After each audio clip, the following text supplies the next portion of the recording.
Magandang araw po mga kapuntos, at sa araw na ito po meron po akong tampok na video para sa inyo at sana ay magustuhan ninyo. Kaya sa mga bago pa po sa aming channel, please po don't forget to hit the subscribe button at ang notification bell para maging notified kayo sa bawat video na ilalabas ko sa channel na ito. At bilang kahilingan po ng punto por punto team at naway maintindihan po ninyo, sana po wag nyo pong i-skip yung mga ads sa aming mga video. Sa maliit na bagay na po na yan, malaking tulong po yan sa ating programa at sa ating ministry. Sana po maunawaan po ninyo. Maraming salamat po, kaya wag na po natin patagalin. Simulan na po natin.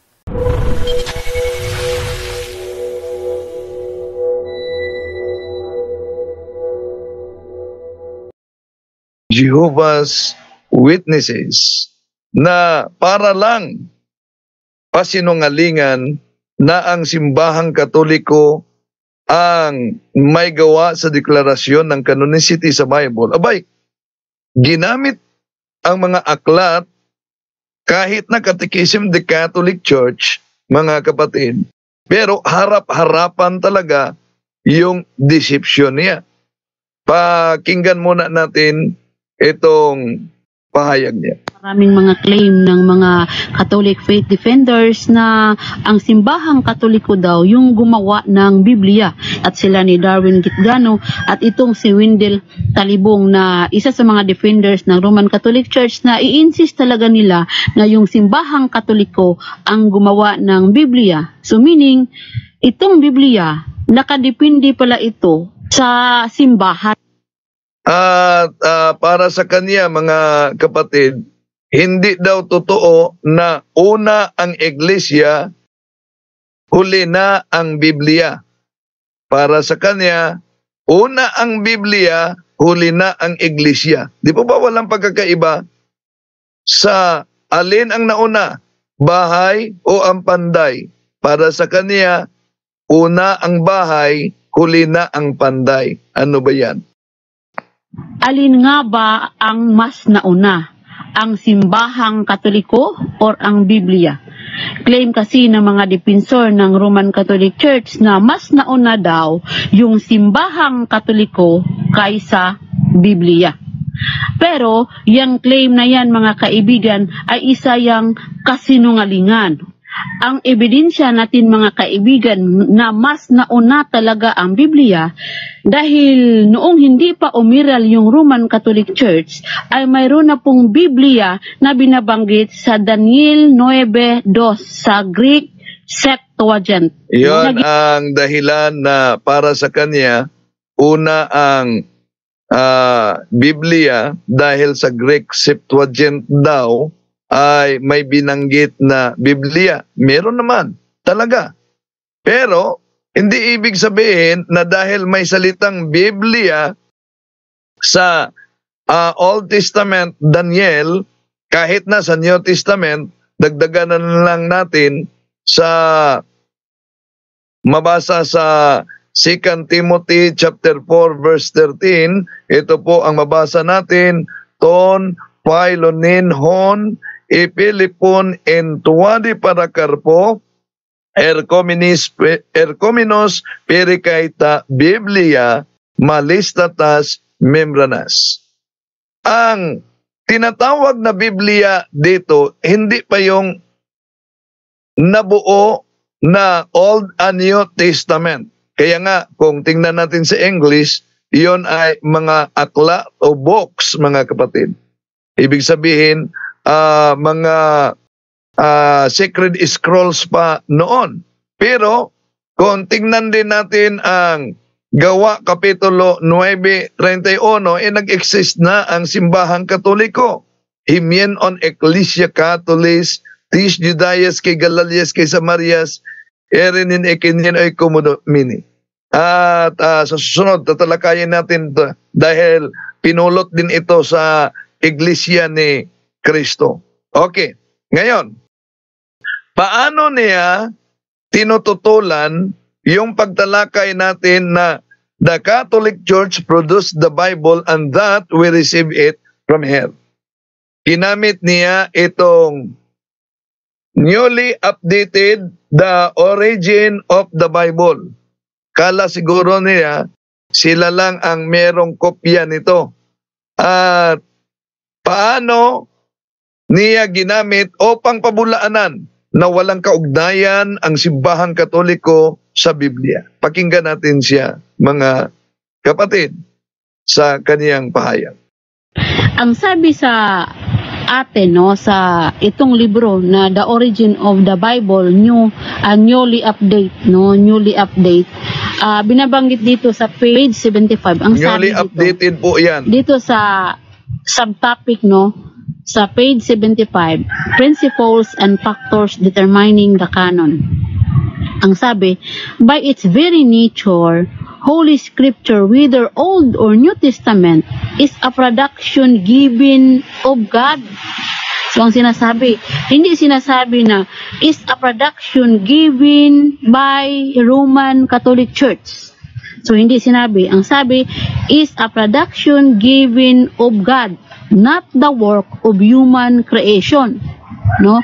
Hindi sinasabi na the works of human creation by Roman Catholic Church. So, hindi sinabi. Ang sabi dito, not the work of human creation.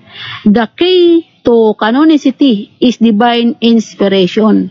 So, maliwanag no na itong libro na origin of the Bible, sinalungat ito ng Roman Catholic Church or sinalungat ito ng mga Catholic faith defenders, no? Sinalungat nila itong libro. Okay. Yon umano mga kapatid, sinasalungat pa natin yung aklat na ito. Wala tayong tutol sa kaniyang paggamit sa aklat dahil nakasulat talaga yan.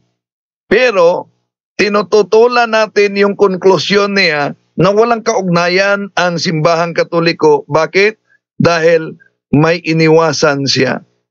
Lantaran talaga ang ginawa niya, mga kapatid. Kung tingnan natin, basahin muna natin yung ginamit niya sa pahina 75, pero may iniwasan siya. By its very nature, Holy Scripture, whether Old or New Testament, is a production given of God, not the work of human creation. Wala tayong tutol diyan. Nasa deklarasyon yan ng simbahang Katoliko. Pero, anong iniwasan niya? Simulan muna natin sa 74, pahina 74, at ituloy natin sa iniwasan niya. Mapansin ninyo sa aklat na ito, mga kapatid, na ginamit ng Jehovah's Witnesses member. Ito po ang mabasa natin sa naturang aklat. Page 74. It is in the later half of the 4th century, however, the New Testament canon finds full and final declaration in Athanasius of Alexandria, his letter for Esther, 367. Bishop Athanasius of Alexandria included the formation designed to eliminate once and for all the use of a certain apocryphal books. Ituloy natin. At the close of the century, the Council of Carthage, Anno Domini 397, declared that aside from the canonical scriptures, nothing is to be read in church under the name of divine scriptures. This to list the 27 books of the New Testament. At ito na ang mabasa natin sa 75 na iniwasan niya. In the West, of course, Jerome and Augustine were the leaders who exercised to determinative influence. Publication of the 27 books in Vulgate version virtually settled the matter. Ito ang kanyang binasa na karugtong. By its very nature, Holy Scripture, whether Old or New Testament, is a production given of God, not the work of human creation. Napakalinaw pala ang aklat na nakasulat dito, pero pinag-chap-chap nitong saksi ni Jehovah. Ito ba saksi talaga? O gusto lang magsaksi ng di katotohanan, mga kapatid? At hindi lang yan. Maliban sa naturang aklat na ginagamit niya, gumagamit pa siya ng Catechism of the Catholic Church para pabulaanan na ang simbahang Katoliko ang nagdeklarar sa canonicity ng Biblia. Okay, pansinin ninyo, ito po ang pahayag ng Jehovah's Witnesses member, mga kapatid. Kahit itong libro ng Roman Catholic Church na Catechism of the Catholic Church by Pope John Paul II ay sinalungat ng mga Catholic faith defenders. Dahil binabanggit dito sa page 34 sa The Canon of the Scriptures, dito sa kanilang summarize in brief. Sabi dito sa kanilang summarize, basahin ko na lang sa page 37, ang sabi dito, God is the author of sacred scripture. He inspired its human authors. So itong human authors na binabanggit dito ay hindi ito tumutukoy kay Damasus I at sa kay Jerome. Alin po yung human authors na binabanggit sa kanilang CCC? Patuloy natin. He thus gives assurance that the writings teach without error his saving truth. So ito palang binabanggit na human authors, ito palang yung nagsulat ng Biblia. Ito yung mga apostoles ni Jesus. At saka si Jerome na dineclare ni Damasus I noong 382 AD yung listed ng kanyang biblical canon. Kung napansin ninyo, mga kapatid, mismo sa kaniyang pahayag, nagsusuwaga na. Ginamit niya ang Catechism of the Catholic Church para pabulaanan na walang kaugnayan ang simbahang Katoliko sa deklarasyon nito. Pero ginamit din niya ang kasaysayan. Ang problema lang, ang history ginawang herestore tungkol kay St. Jerome. Pero ano po ba ang iniwasan niya sa Catechism of the Catholic Church? Ito po ang iniwasan niya. Sa pahina number 105 sa Catechism of the Catholic Church. Ito ang ating mabasa. God is the author of the sacred scripture, the divinely revealed realities which are contained and presented in the next sacred scripture have been written down under the inspiration of the Holy Spirit. For Holy Mother Church, relying on the faith of the apostolic age, accepts the sacred and canonical books of the Old and the New Testaments, whole and entire, with all their parts, on the grounds that, written under the inspiration of the Holy Spirit, they have God as their author and have been handed on such to the church herself. So napansin nyo ba, mga kapatid, na harap-harapan talaga ang ginawa nila na para lang pabulaanan ang katotohanan na the Catholic Church produced the Bible and that we receive it from her. Kung naalala ninyo, meron pa tayong ginamit na ito, aklat na ito ng Seventh-day Adventist. ginamit natin ito mga kapatid sa pahina 566 tungkol sa history na binanggit ni Ellen Goldwhite sa canonicity of the Bible.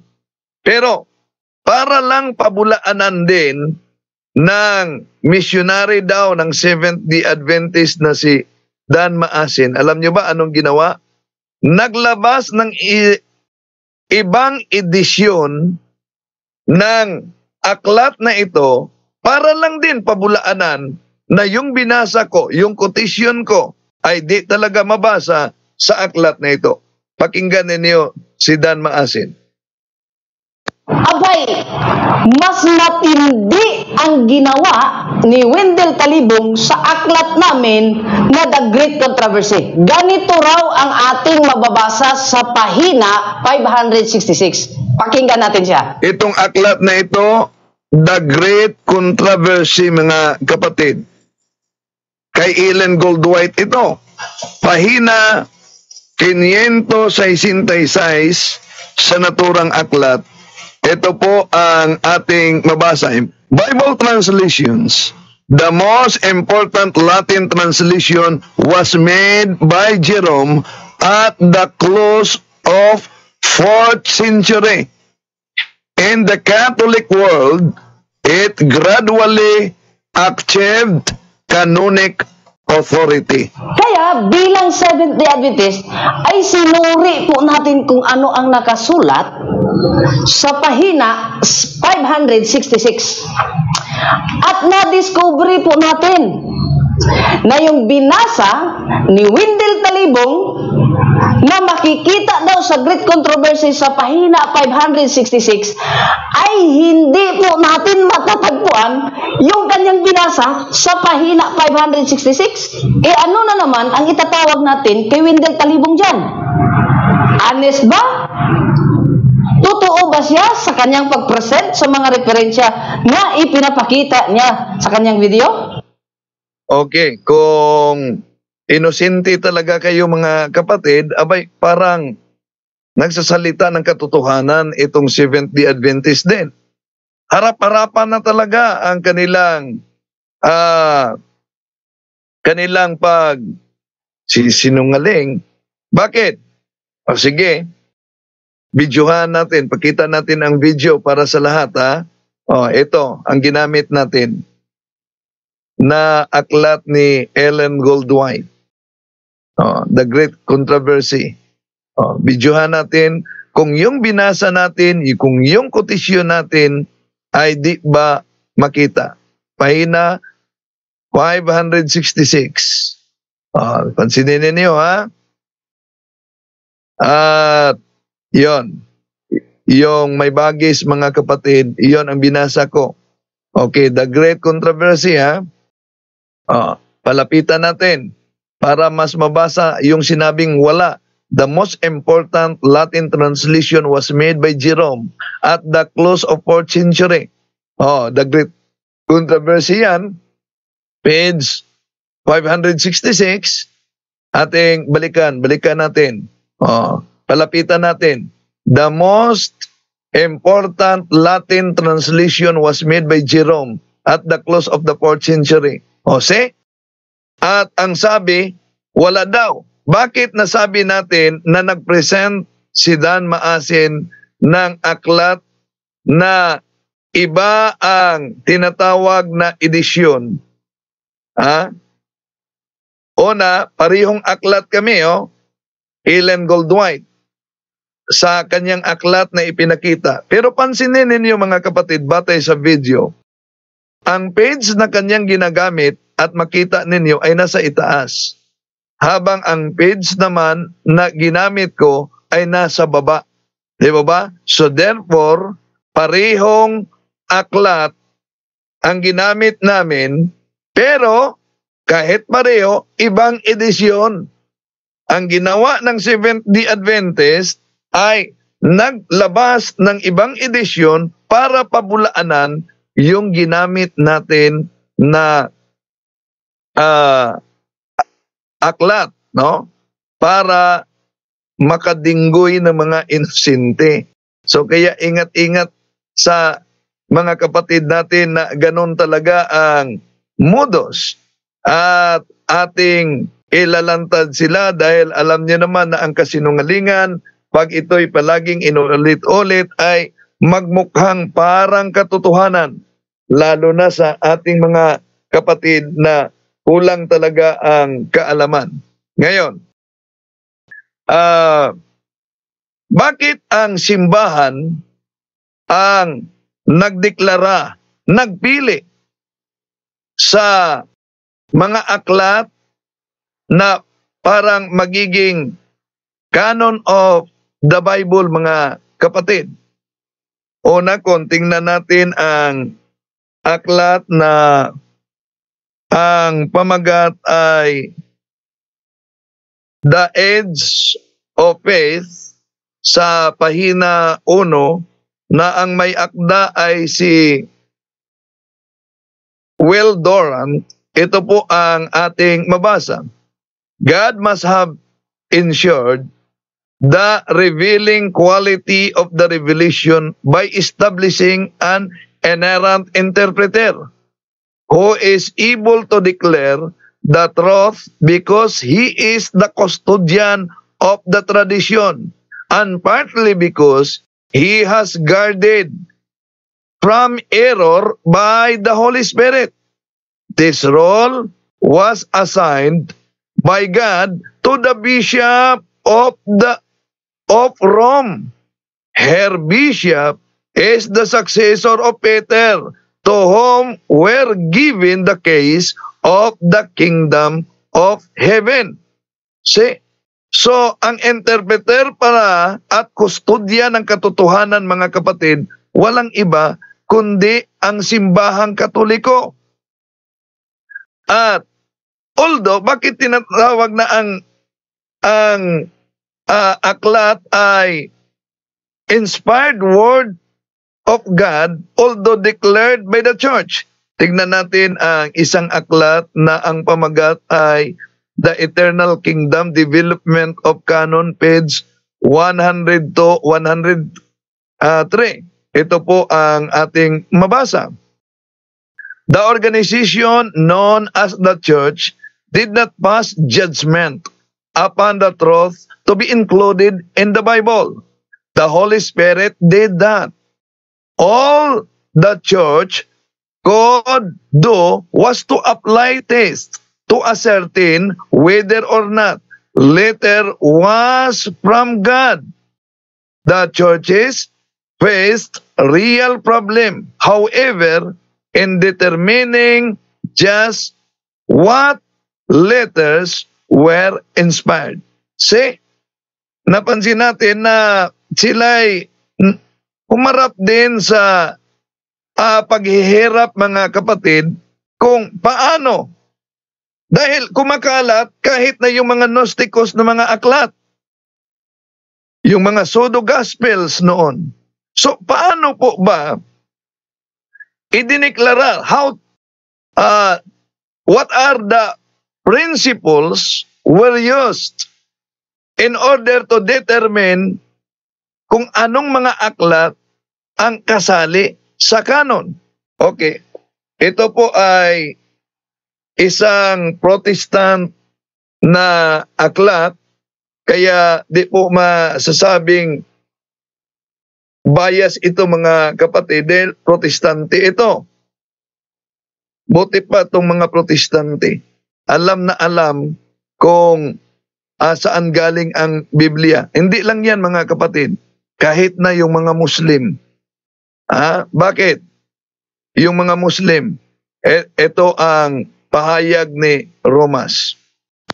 Ito ang Iglesia ni Cristo. Mayroon akong kaistorya na Iglesia ni Cristo, ministro. Ang palagi niya inatake, Romano Katoliko. Sa brother, mag-aaral tayo ng Bible. Nag-attend po ako, aral Bible study ng Iglesia ni Cristo. Ang inatake niya, Katoliko. Katoliko, binabanatan niyang Katoliko. Pagkatapos, sabi niya, brother, magtanong ka. Ang kubra, sabi ko, brother, unfair yung ginagawa ninyo. Binabanatan yung Katoliko wala naman sa harapan ninyo Dapat, ang binabanatan nyo, Muslim. Dahil dito ako sa harapan at nakasagot ako. Sinisiraan ninyo, Katoliko. Paano sasagutin ng Katoliko wala sila dito? Unfair. Tapos tanong ko, brother, yung Biblia ninyo, gawa ba ninyo yan? Siya hindi. Saan po ba nagmula yung Biblia ninyo? Sabi niya, sa Iglesia Katolika Romana. Sabi ko, Iglesia ni Kristo kayo. Tapos, yung Biblia ninyo ay nagmula sa Romana Katolika Apostolika. Hindi sila nakakaintindi sa Biblia nila. Aklat ng Katoliko, hindi sila nakakaintindi. At kayong mga Iglesia ni Kristo, nagbabasa lamang sa aklat ng mga Katoliko, kayong nakakaintindi. Dahil the history of the Bible, we could not deny the history of the Bible compiled, collected by the early Christian Catholics. While the Roman Catholic, only in this latest century, they're reading the Bible. At ang Biblia originally nagmula sa Romano Katoliko. Imposible na ang gumawa sa Biblia ng Romano Katoliko maiimpierno. Nung lumikha sa Biblia, maiimpierno. Yung nagbabasa, maparaiso. Imposible naman. Buti pa si Ustad Ibrahim Romas. Nag-aaral ng history. Hindi yung his story talaga. At alam niyo naman, inaamin kahit ng Iglesia ni Cristo, wala silang sariling Bible. Ito. Wala raw tayong sariling salin ng Biblia. Ang una, kaya natin na gumawa ng sariling salin ng Biblia. Kaya natin, kapatid na Michael. Pero hindi po ginagawa yon ng Iglesia ni Cristo. Ang dahilan, kapatid na Michael, iyon nga mismong mga Biblia ang isinali nila na ating ginagamit. Hindi nga nila halos paniwalaan pag tayo ang gumagamit. Di lalo namang hindi nila tatanggapin kapag yan ay salin ng Iglesia ni Cristo. Tikalawa, hindi naman po komo ang isang relihiyon, tulad ng Iglesia Katolika, hindi naman komo ang isang relihiyon, mayroong isinaling Biblia, gaano mang karami yan, hindi katibayan yan na yan ay totoo o tunay na relihiyon. Iyon ang argumento nila mga kapatid, gaano man karami na ang Katoliko nagsalin ng Biblia, hindi katibayan na ang simbahang Katoliko ang tunay at totoong relihiyon. Argumentum contra factum non valid. An argument which is contrary to the fact cannot be accepted. Imagine, bakit? Yung nagsalin ay hindi totoo. Yung walang salin, nakibasa lang ay nagiging totoo. Kaya, isip-isip naman pag may time. So, nang nagdesisyon ang simbahan, ano po ba yung batayan nila para na ang aklat ay matawag at magiging kasapi ito sa kanon ng Biblia? Balikan natin ang aklat na ito, Foundations of Pentecostal Theology, sa pahina 17, pahina 15. Ito po ang ating mabasa mga kapatid. The following principles were used to determine a book's place in the canon. First, apostolicity. Was the book written by an apostle or one who was closely associated with the apostles? Spiritual content. Was the book being read in the churches and its contents proved a means of spiritual edification? Doctrinal soundness. Were the content of the book doctrinally sound? Usage. Was the book universally recognized in the churches and was widely quoted by the church fathers? Divine inspiration. Did it give true evidence of divine inspiration? Iyon ang mga batayan, batay sa aklat na ito, sa pagdeklara na ang aklat ay kasapi sa tinatawag na canon of the Bible. Bakit? Dahil meron mga kumakalat na mga kasulatan na hindi talaga nagiging bahagi dahil hindi nakapasa sa naturang batayan yung principles sa pagkilala sa isang aklat para magiging kasapi sa canon of the Bible. Ano ba yung mga aklat na yan na hindi na kasali, mga kapatid? Ito, balikan natin ang pahina 14 sa naturang aklat. Ito ang mabasa natin sa pahina 14. Okay? The books listed as in New Testament Apocrypha were those which were held in high esteem by at least one of the fathers. They have never been accepted into the canon of the New Testament. Some of the most popular of these are the Epistle of Sodo Barnabas, Anno Domini 70-79, Epistle of the Corinthians, 96 Anno Domini, Shepherd of Hermas, 115-140, the Didache Teaching of the 12, 100-120, Epistle of the Laodiceans, 4th century, Epistle of Polycarp to the Philippians, 108 Anno Domini, and the 7 epistles of Ignatius, 110 Anno Domini. So, merong mga aklat na hindi na nagiging kabahagi sa canonicity of the Bible. Pero, sa pamamagitan ng konsilyo ng simbahan, balikan natin itong aklat na ito sa pahina 14, mga kapatid. Ito ang mabasa natin sa kasaysayan. Athanasius, born about 298 Anno Domini, in his pastoral epistles, lists all 27 books of the New Testament as scripture. At the Third Council of Carthage, 397, the Western churches settled on the final form of the New Testament canon. See? Yun ang kasaysayan sa pagdeklara ng simbahang Katoliko about sa canonicity of the Bible. Pero merong isa pa na anti-Catholic, alam niya na ang Katoliko, sa Katoliko galing ang pagdeklarar ng canon. Pero ang problema lang, mga kapatid, dito, yung history ay dinagdagan niya ng kanyang his story. Pansinin ninyo. Ito. Ang sabi sa... Sandali muna. Itong pahayag na ito. Bakit po ba napunta sa Roman Catholic Church ang mga kasulatan at sila po ang nag-compile? Okay, samantalang ang author po ng banal na kasulatan, which is the Bible, ay mga Israelita.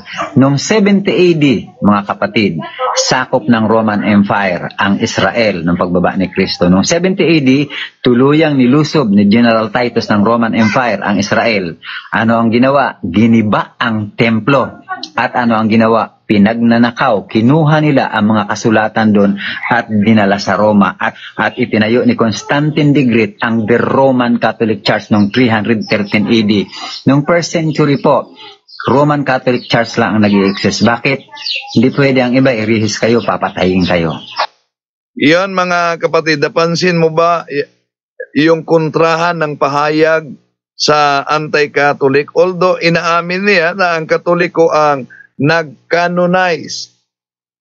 However, may dinagdag siyang sariling his story. Ano daw? Si Constantino ang nagtatag. Saan kaya niya pulot na ang simbahang Katoliko ay itinatag ni Constantino? Although, before the conversion of Emperor Constantine, according sa history, paganism was the official state religion of Roman Empire. Ito ay mabasa natin sa Collier's Encyclopedia Volume 5, page 26. Paganism was the official state religion. Christianity was suspect and Christians were subjected to persecution. Ang tanong, yung Christian na yan na subjected to persecution ay protestante ba? Hindi. Sa aklat na Europe Before Modern Times by O'Brien, ito ang mabasa natin mga kapatid. The principal reason why the Roman state tried to crush the church was a political one. The Roman government oppressed the people and ruled by force. Such a government cannot permit an organization like the Catholic Church to exist. The Christians would not adore the state as supreme in all things, would not accept the emperor as God. So malinaw pala na before the conversion of Emperor Constantine, abay, grabe na ang persecution ng simbahan. Pero before nakarating si Diocletian, may isang emperador sa taong 256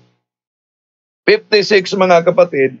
Kung basahin natin itong aklat na ito, The Great People in the Bible and How They Lives, editorial consultant si Ernest Wirth, mga kapatid, page 421.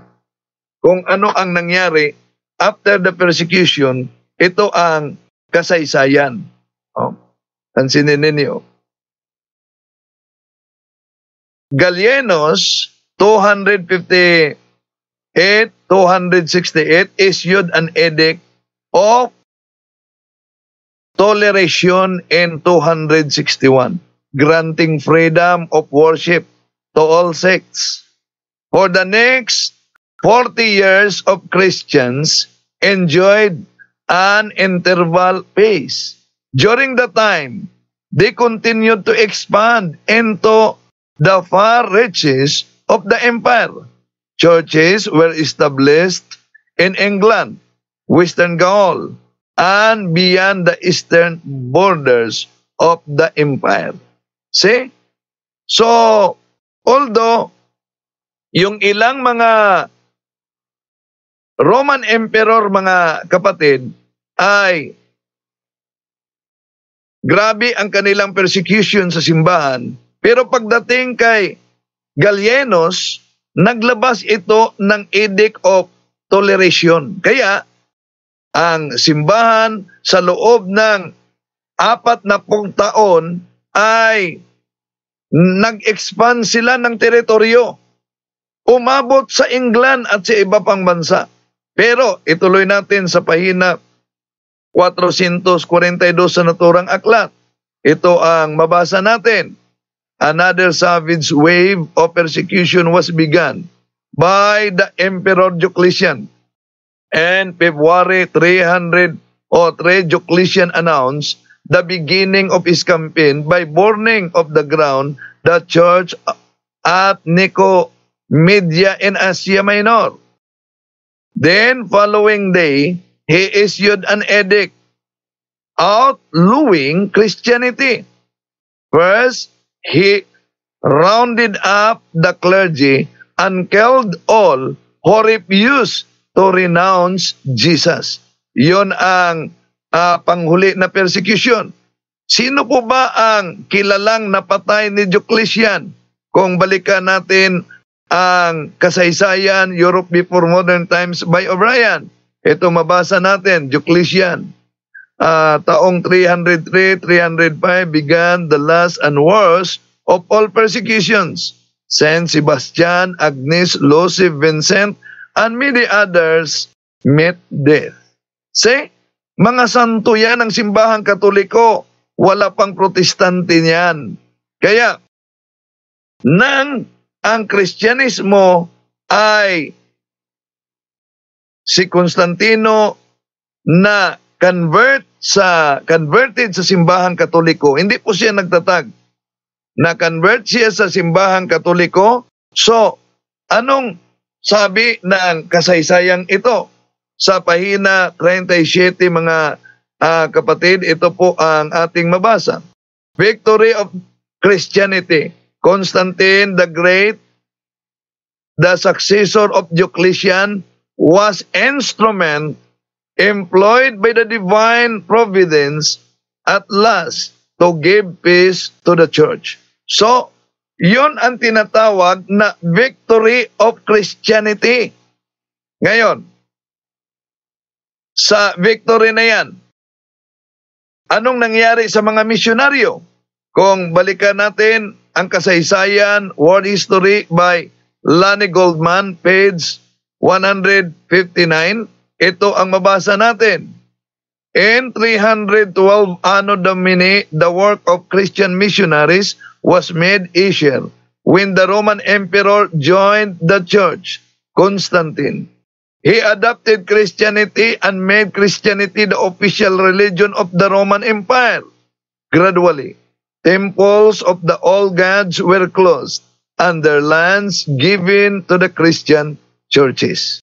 Ngayon, sa mga nagsabi na si Emperor Constantine ang nagtatag ng simbahang Katoliko una, alam ba nila na kahit na converted si Emperor Constantine pero hindi siya nabinyagan? Alam ba nila na nabinyagan si Constantine doon na sa kanyang higaan nang malapit siya namatay at hindi Katoliko ang nagbinyag sa kanya? Ayon sa kasaysayan, ang nagbinyag sa kanya ay pare ng Arianism. Sa Church History by Ernesto Pribonici, page 148, it was the Arian priest who baptized Constantine on his deathbed. Of the three sons of Constantine, two, Constantine the second and Constans were Catholic, while the third, Constantius, was Arian. So paano ngayon masasabi nila na yung founder ay si Emperor Constantine na hindi na binyagan mismo ng simbahang Katoliko? Pero kung balikan natin ang pahayag sa naturang anti-Catholic, abay nagsusuwagan mismo yung pahayag niya, mga kapatid. Si Constantino daw ang nagtatag ng simbahang Katoliko, inaamin dito na ang Katoliko ang nagdeklara ng canonicity ng Bible, pero si Constantino daw ang nagtatag. Kailan na itatag? Pansinin niyo ang pagsusuwagan sa pahayag. Bakit po ba napunta sa Roman Catholic Church ang mga kasulatan at sila po ang nag-compile? Okay, samantalang ang author po ng banal na kasulatan, which is the Bible, ay mga Israelita. Noong 70 AD, mga kapatid, sakop ng Roman Empire ang Israel ng pagbaba ni Kristo. Noong 70 AD, tuluyang nilusob ni General Titus ng Roman Empire ang Israel. Ano ang ginawa? Giniba ang templo. At ano ang ginawa? Pinagnanakaw, kinuha nila ang mga kasulatan doon at dinala sa Roma at itinayo ni Constantine the Great ang The Roman Catholic Church noong 313 AD. Noong 1st century po, Roman Catholic Church lang ang nag-i-exist. Bakit? Hindi pwede ang iba, irihis kayo, papatayin kayo. Napansin nyo ba ang pagsusuwagan, mga kapatid? 313 daw na itatag. Pero sabi niya, sa 1st century, nag-exist na ang Roman Catholic dahil walang ibang sikta na nag-exist, papatayin kayo. Saan kaya sila namulot? Kaya mag-ingat, mga kapatid, dahil napansin ninyo na ang ating mga kapatid sa bayong pananampalataya, harap-harapan talaga ang pagmagic sa mga aklat para pasinungalingan lang ang katotohanan. Pero inalantad natin dahil alam ninyo na ang kasinungalingan, pag ito'y palaging inulit-ulit, ay magbukha talagang parang katotohanan, lalo na sa ating mga kapatid na kulang ang kaalaman. Brajando?